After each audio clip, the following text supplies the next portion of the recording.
পাইছি। পদত্যাগ করলেন শেখ হাসিনা এবং দেশ ছেড়ে গোপনে পালিয়ে গেলেন। আর এমন একটি হেলিকপ্টারের ভিডিও ভাইরাল হয়েছে সোশ্যাল মিডিয়ায়, যেখানে মূলত শেখ রেহানা এবং শেখ হাসিনা আর্মির কিছু সদস্য তাকে দিয়ে আসছেন এবং কি তাকে পালানোর জন্য সকল প্রকার সাহায্য তারা করেছেন। ভিডিওটিতে এমনটি দেখা যাচ্ছে।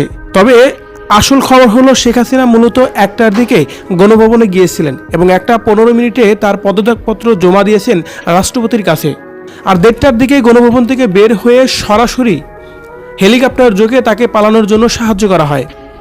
শেখ হাসিনা মূলত এখান থেকে ভারতে যাবেন, ভারত থেকে তারপর তার গন্তব্য যে কোনো স্থানে গিয়ে থাকবেন। কিন্তু ইতিমধ্যে শেখ হাসিনা বাংলাদেশ ত্যাগ করেছেন, এটা নিশ্চিত।